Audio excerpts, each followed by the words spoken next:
Γεια σας παιδιά, καλώς ορίσατε στο πρώτο μάθημα σε γλώσσα προγραμματισμού Python. Και σήμερα θα μιλήσουμε για τις μεταβλητές, τους τύπους δεδομένων, καθώς και για την εντολή type.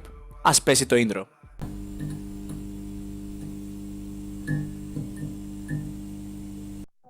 Λοιπόν, ας ξεκινήσουμε. Τύποι δεδομένων. Τα δεδομένα γενικότερα είναι στοιχεία τα οποία επεξεργάζεται ένα πρόγραμμα και βρίσκονται αποθηκευμένα είτε στην κύρια μνήμη του υπολογιστή, είτε σε κάποιο αποθηκευτικό μέσο. Γενικότερα, ο τύπος δεδομένων προσδιορίζει τον τρόπο με τον οποίο γίνεται η αναπαράσταση των δεδομένων εσωτερικά στον υπολογιστή. Στην Python είναι απαραίτητο να τονιστεί ότι δεν δηλώνουμε ποιον τύπο δεδομένων χρησιμοποιούμε. Τρεις είναι οι κατηγορίες των τύπων δεδομένων. Είναι οι αριθμητικοί τύποι, όπου χωρίζονται σε δύο υποκατηγορίες, οι ακέραιοι 0, 1, 2, 3, 4, 5, 6, 7 κτλ. Και η κινητής υποδιαστολής, κοινώς δεκαδική, 0,1, 0,2, 0,3 κτλ. Έχουμε τους λογικούς τύπους, boolean, όπου παίρνουν δύο μόνο τιμές, την true και την false, αληθής ψευδής αντίστοιχα. Και έχουμε τις συμβολοσειρές ή αλφαριθμητικά, όπου είναι οι διάφορες εκφράσεις. Γεια σου, τι κάνεις, hello world, code with nick κτλ. Αφού λοιπόν αναλύσαμε τους τύπους δεδομένων, ώρα να ανοίξουμε το IDLE της Python για να μπορέσουμε να πούμε 2-3 πράγματα για τις μεταβλητές και για την εντολή type.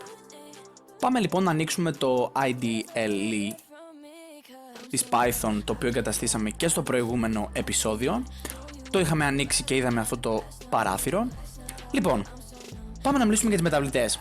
Μια μεταβλητή στα μαθηματικά είναι ένα σύμβολο, χ/z, που αντιπροσωπεύει ένα τυχαίο στοιχείο ενός συνόλου, όπως γνωρίζετε και εσείς. Η μεταβλητή όμως στον προγραμματισμό είναι ένα συμβολικό όνομα το οποίο δίνουμε εμείς οι προγραμματιστές, το οποίο αντιστοιχίζεται στο περιεχόμενο μιας θέσης μνήμης.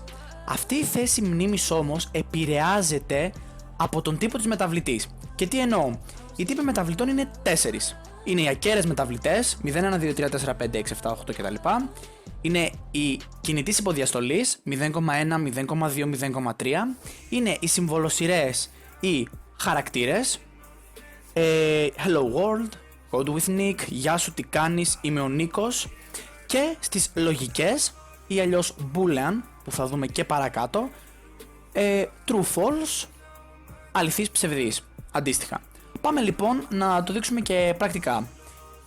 Είπαμε ότι μια μεταβλητή είναι ένα συμβολικό όνομα. Το συμβολικό όνομα για ένα προγραμματιστή είναι οτιδήποτε θελήσει αυτός.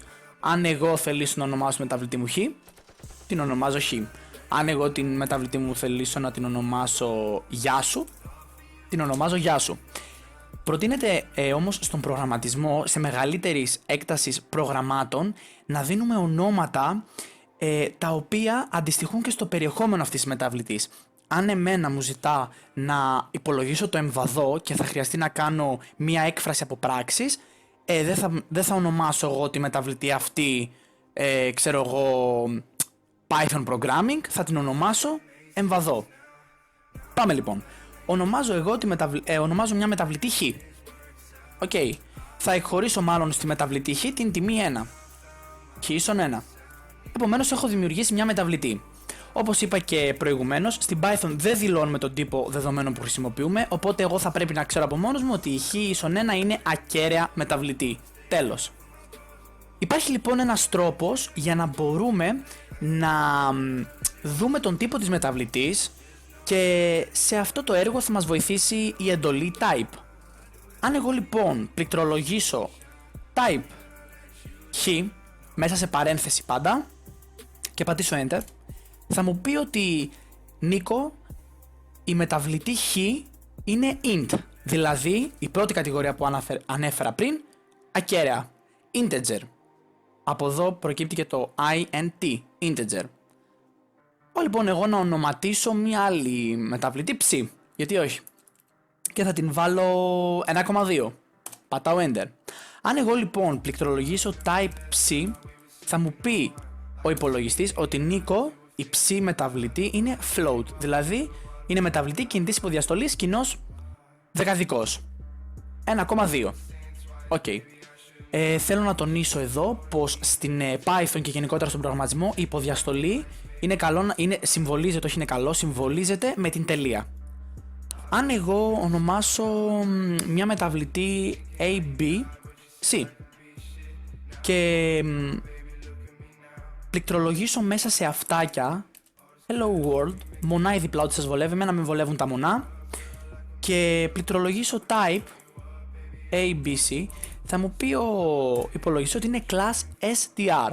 Αυτό σημαίνει string, δηλαδή συμβολοσειρά ή χαρακτήρας. Οτιδήποτε λοιπόν εκχωρηθεί σε μεταβλητή και βρίσκεται μέσα σε μονά αυτάκια, σημαίνει ότι είναι έκφραση. Οτιδήποτε. Δηλαδή αν εγώ πληκτρολογήσω την λέξη number equals, ίσον 3 και βάλω την τιμή 3 μέσα σε αυτάκια και γράψω type number, θα μου πει ότι είναι class string και όχι class int, διότι το 3 βρίσκεται μέσα σε αυτάκια. Επομένως, οτιδήποτε είναι μέσα σε αυτάκια σημαίνει ότι είναι συμβολοσειρά. Και πάμε λοιπόν στην τελευταία κατηγορία μεταβλητών, η οποία θεωρώ ότι είναι πολύ σημαντική στον προγραμματισμό. Είναι λοιπόν η κατηγορία, θα ονομάσω boolean, οπότε θα την ονομάσω hello και θα εκχωρήσω μέσα στην hello την true. Στην κατηγορία boolean υπάρχουν μόνο δύο τιμές, η true και η false, δεν μπορώ να δώσω κάποια άλλη τιμή. Αν εγώ πληκτρολογήσω type hello, θα μου πει Νίκο είναι class bool, δηλαδή boolean. Αν εγώ πω bye και γράψω false και πληκτρολογήσω type bye, μου βγάζει αυτόματα πως είναι class boolean. Επομένως, έχουμε 4 κατηγορίες μεταβλητών: integers, floats, strings και booleans. Οι booleans είναι δύο τιμές, true, false. Χαρακτήρες συμβολοσειρές, strings, πάντα μέσα σε μονά αυτάκια ή διπλά. Έχουμε τους μεταβλητές κινητής υποδιαστολής, συμβολισμός υποδιαστολής, τελεία, πάντα, και έχουμε και τους ακέραιους integers. Αυτά λοιπόν, είπαμε τι είναι οι τύποι δεδομένων, αναλύσαμε τις μεταβλητές καθώς και την εντολή type. Θέλω να πω πως η εντολή type δεν θα μας φανεί τόσο χρήσιμη στον προγραμματισμό, απλά θεώρησα πως ήταν απαραίτητο να την γνωρίζετε γιατί μπορεί να τη συναντήσετε κάπου αλλού. Στο επόμενο μάθημα θα αρχίσουμε να γράφουμε δικά μας προγράμματα, θα μάθουμε εντολές οι οποίες θα μας φανούν χρήσιμες στον προγραμματισμό.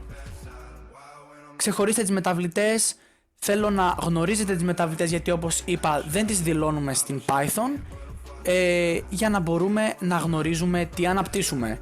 Κάντε ένα like το βίντεο αν σας άρεσε, ένα subscribe γιατί θα με βοηθήσει. Από μένα καλή συνέχεια.